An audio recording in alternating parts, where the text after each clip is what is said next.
Gym আনন্দের সঙ্গে তার নিদ্রা যন্ত্রে চড়ে 90 বছরের জন্য ঘুমাতে গেল, কিন্তু সে যেই না ভিতরে শুয়েছিল সঙ্গে সঙ্গে তার মনে হলো কিছু একটা সমস্যা হয়েছে। মেশিনটা ঠিকভাবে কাজ করছিল না। সে দরজা খুলতে চেষ্টা করে, কিন্তু দরজা আটকে গিয়েছিল। অনেক কষ্টে দরজাটা খোলে এবং জিম ঠিক করে যে সে কমান্ড মডিউলে গিয়ে ক্যাপ্টেনকে জানাবে। সে নানা যন্ত্রপাতি দিয়ে চেষ্টা করে, কিন্তু ক্যাপ্টেনের ঘরের দরজা খোলা সম্ভব হয় না। জিম পৃথিবীতে বার্তা পাঠাতে চায়, কিন্তু দূরত্ব এতটাই বেশি ছিল যে সে জানে তার পাঠানো বার্তা পৃথিবীতে পৌঁছাতে 19 বছর সময় লাগবে এবং উত্তর আসতে আরো 36 বছর, অর্থাৎ মোট 55 বছর সময় লাগবে একটা প্রতিক্রিয়া পেতে। তাই সে বুঝে যায় বাইরের জগৎ থেকে আর কোনো সাহায্য পাওয়া সম্ভব নয়। হতাশ হয়ে সে ফাঁকা মহাকাশে একা একা ঘুরে বেড়াতে থাকে। ঠিক তখনই সে একজন মানুষকে দেখতে পায়। তার হৃদয় জোরে জোরে ধরফর করতে থাকে। হয়তো সে একা নয়, কিন্তু কাছে গিয়ে দেখে সেটা আদতে একজন রোবট। জিম একজন ওয়ার্কার, যার জীবন কেবল সাধারণ এক ঘর ও একটি নির্দিষ্ট খাবারের মধ্যেই সীমাবদ্ধ।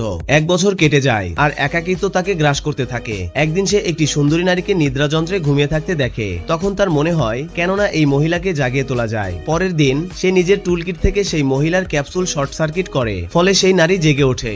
এখন মহাকাশ জানে ঘুমের বাইরে কেবল তারা দুইজনই ছিল, ফলে খুব দ্রুত তাদের মধ্যে ঘনিষ্ঠতা গড়ে ওঠে। এনার জন্মদিনে জিম রোবট ওয়েটারের সাহায্যে পার্টির আয়োজন করে। এনা বলে এখন আমাদের মধ্যে আর কোনো কিছু গোপন নেই। এটা শুনে রোবট আর্থার মনে করে এনা সব সত্যি জেনে গেছে। জিম যখন আংটি বের করে এনাকে প্রপোজ করতে যাচ্ছে, তখনই আর্থার তার আসল সত্য প্রকাশ করে ফেলে। এনা বিশ্বাস করতে পারে না। জিমের স্বার্থপরতা তার জীবনটাকেই ধ্বংস করে দিয়েছে। এদিকে মহাকাশ জানেও সমস্যা দেখা দেয়। জিমকে যানটি মেরামত করতে মহাশূন্যে বের হতে হয়। জিম হাতে করে একটি তাপ নির্গমনের দরজা খোলে এবং এনা সেখানে দাঁড়িয়ে গরমের তীব্রতা সহ্য করে। সেই সংকটময় মুহূর্তে এনা একটি হ্যান্ডেল টেনে ধরে। জিম মহাশূন্যে ছিটকে পড়ে যায় এবং তার সুরক্ষা দড়ি ছিঁড়ে যায়। এনা সেই সেরা দড়ি টেনে জিমকে আবার ফিরিয়ে আনে, কিন্তু তখনও জিমের শরীরে কোনো নড়াচড়া নেই। এনা ক্যাপ্টেনের উচ্চতরের চাবি ব্যবহার করে সব ফার্স্ট এইড মোড চালু করে দেয়। শেষমেশ জিমের প্রাণ ফিরে আসে।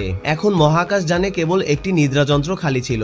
জিম সিদ্ধান্ত নেয় আবার একা হবে, কিন্তু এবার এনার সামনে ছিল বিকল্প। সে চাইলে ফিরে যেতে পারত, কিন্তু সে জিমের সঙ্গে থাকার সিদ্ধান্ত নেয় এবং শেষমেশ জিম তাকে বিয়ের প্রস্তাব দেয়। 90 বছর পর মহাকাশ যান তার গন্তব্যে পৌঁছে যায় এবং সব যাত্রী জেগে ওঠে। তারা যখন সেন্ট্রাল হলে আসে, তখন যা দেখে তাতে অবাক হয়ে যায়। সেই হল ঘরে এক অপরূপ বাগানে পরিণত হয়েছে, আর সেখানে ছিল জিম ও এনার স্মৃতিচিহ্ন, যারা সারা জীবন একসঙ্গে এই মহাকাশ যানে কাটিয়েছিল।